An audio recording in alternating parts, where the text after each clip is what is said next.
ப்ராப்பரான பொசிஷனில் நீங்கள் பிரெஸ்ட் ஃபீடிங் பண்ணலை, உங்களுக்கு வந்து நீங்கள் பிரெஸ்ட் ஃபீடிங் பண்ணும்போது வலிக்குது அப்படின்னா அந்த பொசிஷன் பண்ணிகிட்டு இருக்கிறத நீங்கள் உடனே பிரேக் பண்ணிவிட்டு மறுபடியும் உங்களோட கம்ஃபர்ட் பொசிஷன்லையும் பேபியோட கம்ஃபர்ட் பொசிஷன்லையும் வச்சு தான் பிரெஸ்ட் ஃபீட் பண்ணணும்.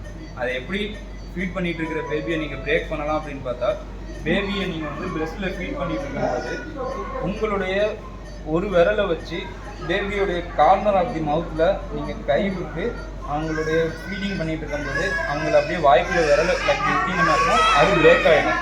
பிரேக் ஆனதுக்கு பிறகு மறுபடியும் உங்களுக்கு எது கம்ஃபர்ட்டாக இருக்குது, பேபிக்கு எது கம்ஃபர்ட்டாக இருக்குதுன்னு சொல்லிட்டு அந்த பொசிஷனில் பண்ணணும்.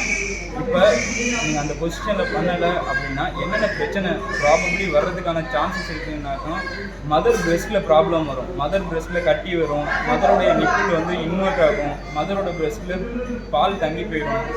என்னதான் பால் ப்ரொடியூஸ் ஆனாலும் அந்த பொசிஷனில் வைக்கலைன்னா பேபி குடிக்க முடியாது. ஸோ பேபியோட வெயிட் கெயின் இருக்காது, பேபி கிட்ட ப்ராப்ளம் வரும். ஸோ நிறைய பிரச்சனைகள் பொசிஷனால் மட்டுமே வருது. நீங்கள் பொசிஷனை வந்து 90%, அதாவது நான் சொன்ன மாதிரி பொசிஷனை நீங்கள் கரெக்ட் பண்ணிங்கன்னா உங்களுடைய பிரெஸ்ட் ஃபீடிங் ப்ராப்ளம், உங்களுடைய ப்ராப்ளம், பேக் பெயின், பேபிக்கு ஃபீடிங் இல்லை அப்படின்னு சொல்கிற பிரச்சனை 99% சரியாயிடும்.